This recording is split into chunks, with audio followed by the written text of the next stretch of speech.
কয় পায়ে ছিল সমস্যা? দুই পায়ে সমস্যা ছিল। কয়দিন থেকে প্লাস্টার করছি? 14 দিন থেকে প্লাস্টার করছিল। আলহামদুলিল্লাহ পুরোপুরি হচ্ছে গিয়ে পা ভালো। হ্যাঁ, কোনো ডিফর্মিটি নাই, কোনো সমস্যা নাই, পুরোপুরি আলহামদুলিল্লাহ পা ভালো। কতটা বাঁকা ছিল? ছবি আছে কোনো? ছবি আছে কোনো?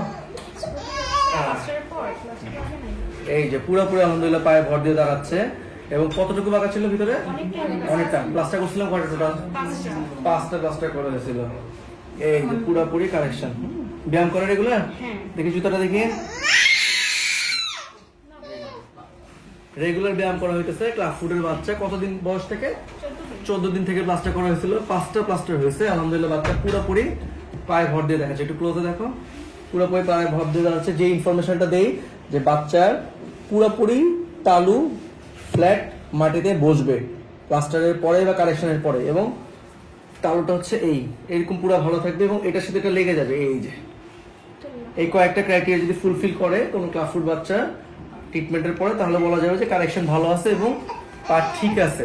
যদি পা উঁচু করে রাখে, মাটিতে পা না বসে এবং হচ্ছে গিয়ে মাঝখানে যদি খাস থাকে, পা উঁচু করে রাখে, মাটিতে পা না ফেলতে পারে। অনেক বাচ্চা আসে, আজকেও চেম্বারে 3টা বাচ্চা আসছে যে হচ্ছে প্লাস্টার করা হয়েছিল, 2টা বাচ্চার অপারেশন পর্যন্ত হয়েছে কিন্তু এখনো পর্যন্ত কারেকশন আসেনি, পা বাঁকানো থাকে, মানে মাটিতে পা বসে না। হ্যাঁ, এই জিনিসটা সবসময় চেকে রাখতে হয় যে মাটিতে পা বসতেছে নাকি। এই ইনফরমেশনটা খুবই জরুরি যারা ক্লাস ফুটের বাচ্চা চিকিৎসা করা হয়েছে অথবা ফলো আপে আসে অথবা অন্য কোথাও থেকে চিকিৎসা করছে, প্লাস্টার করছে অথবা অপারেশন করছে। এই চেক আপটা হচ্ছে খুব ইম্পর্টেন্ট যে মাটিতে পা টোটালি বসবে, বাচ্চা পুরোপুরি মাটিতে পা ফেলবে। এই জিনিসটা হচ্ছে কি ফুলফিল যেন করে ক্লাস ফুটের বাচ্চা ফলো আপে, তাহলে বুঝবেন যে চিকিৎসাটা হয়েছে নাকি হয়নি। যদি পা দেখেন যে উঁচু হয়ে আছে, পা মাটিতে পুরোপুরি বসতেছে না, সেক্ষেত্রে কিন্তু ফার্দার আপনাকে চিন্তা করতে হবে যে ক্লাস ফুটের চিকিৎসাটা হয়তো ঠিক মতো হয়নি। সেখানে আপনার ওপিনিয়ন নিতে হবে। পরবর্তীতে আবার চিকিৎসার জন্য প্লাস্টার লাগতে পারে, আবার অপারেশন লাগতে পারে, যেটাকে আমরা বলি রিল্যাপস কেস, মানে হচ্ছে পাটা সোজা হওয়ার পরে আবার যখন বাকিয়ে যায়। কিছু কিছু ক্ষেত্রে দেখা যায় যে বাচ্চার পা এখন যেমন আলহামদুলিল্লাহ ভালো, এখন যদি প্রপারলি ব্যায়াম না করে, প্রপারলি জুতা না পরে, তাহলে হচ্ছে গিয়ে আবার 5-6 মাস পরে পুরোটা কিন্তু পা বাঁকায় নিয়ে আসে, পুরোটা পা আবার আগের মতো ব্যান্ড হয়ে যায়। ক্লাস ফুটে প্রথমে যেটা ছিল সেটাকে বলে রিল্যাপস কেস, মানে হচ্ছে এই পাটা আবার আগের অবস্থায় চলে গেছে। আর 2 নম্বর যে সমস্যাটা হয় যে প্লাস্টারের পরে বা অপারেশনের পরে প্রপারলি যদি না হয়, যেটা বারবার বলি যে আপনি যদি ডাক্তার দিয়ে প্লাস্টার না করান, কোন অ্যাসিস্ট্যান্ট বা হচ্ছে যে এক্সপার্ট না এমন কাউকে দিয়ে প্লাস্টার করেন, সেক্ষেত্রে কিন্তু ইনকমপ্লিট থাকে, পাটা কিন্তু হচ্ছে পুরোপুরি কারেকশনে আসে না। হয়তো বা দেখা যায় পাটা বাঁকাই রয়ে গেছে বা বাচ্চাকে জুতা দিয়ে দিল, তো আপনার যদি পা সোজা না থাকে সেখানে তো আপনি জুতা পরাতে পারবেন না। সো হচ্ছে এই ইনকমপ্লিট যদি থাকে সেটা হচ্ছে গিয়ে একটা প্রবলেম। আর একটা যেটা বললাম যে ভালো হওয়ার পরে আবার যদি বাঁকায়, সেটাও আর একটা প্রবলেম। তো এই দুটো জিনিস হচ্ছে চিন্তা করতে হবে ক্লাস ফুট বাচ্চার ক্ষেত্রে, যে পাটা মাটিতে বসছে নাকি, পুরোপুরি কারেকশনে আসছে নাকি, এবং এই যে আমরা ব্যায়ামে যেটা বলি এই পাটা এটার সাথে লাগবে, এটা আপনি করতে পারেন নাকি, অর্থাৎ এই টেন্ডনটা লুজ আছে নাকি। যদি দেখেন টেন্ডনটা টাইট হয়ে আছে, অনেক টাইট, পাটা এইভাবে করাই যাচ্ছে না, সেক্ষেত্রে আপনাকে বুঝতে হবে যে বাচ্চার ক্লাস ফুটে কারেকশনটা আসে নাই এবং ফার্দার আপনাকে চিন্তা করতে হবে ওর ট্রিটমেন্টের ব্যাপারে।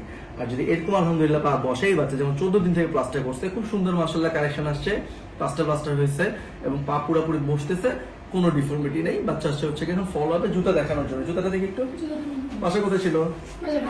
ব্রাহ্মণবাড়িয়া।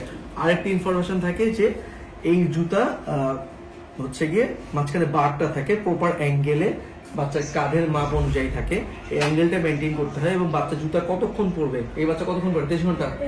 বাচ্চার পা কিন্তু পুরোপুরি আলহামদুলিল্লাহ কারেকশন হয়ে গেছে, পা মাটিতে ফেলতেছে, তারপরে বাচ্চা 23 ঘন্টা পড়তেছে, আজকে থেকে 22 ঘন্টা পড়বে। আস্তে আস্তে সময়টা কিছুটা কমে আসবে, কিন্তু জুতা কিন্তু বন্ধ করা যাবে না। মানে যে ইনফরমেশনটা বলি বারবার, ক্লাস ফুটের বাচ্চার চিকিৎসা শেষ মানেই শেষ না। আমরা পা সোজা করে দেওয়ার পরেও বাচ্চার গার্জিয়ানের কিন্তু এই জিনিসগুলি প্রসেসগুলি কন্টিনিউ করতে হয়। ব্যায়াম, জুতা, আর এগুলো যদি কন্টিনিউ না করা হয়, সেক্ষেত্রে কিন্তু আমরা রিল্যাপস কেস নিয়ে আসি, বা আবার পূর্বের ন্যায় বাকিয়ে আসে, এবং সেক্ষেত্রে ট্রিটমেন্ট অনেকটা টাফ, অনেকটা ডিফিকাল্ট। সো বাচ্চা ক্লাস ফুট হলে চিকিৎসা যত তাড়াতাড়ি সম্ভব করা, প্রপারলি টাইমলি করা, পা সোজা হওয়ার পরেও রেগুলার ফলো আপে থাকা, জুতা পরানো, ব্যায়াম করানো এবং রেগুলার চেক করা যে পা মাটিতে বসছে নাকি। সবগুলি প্রসিডিওর যখন আপনি করবেন 4 থেকে 4.5 বছর পর্যন্ত, এরপরে কিন্তু আপনি ইনশাল্লাহ বলতে পারবেন যে বাচ্চা পুরোপুরি ক্লাস ফুট মুক্ত এবং বাচ্চা হচ্ছে স্কুলে যেতে পারবে, তখন আর কোনো ট্রিটমেন্ট লাগবে না, তখন হচ্ছে পুরোপুরি পা স্বাভাবিক বাচ্চার মতো হয়ে যাবে। আর এই টাইমের মধ্যে কোনো একটা গাফিলতির জন্য কিন্তু ক্লাস ফুটের আবার রিকার হইতে পারে, আবার হচ্ছে পা বাঁকায় যাওয়ার যে সম্ভাবনা সেটা থাকে। ঠিক আছে।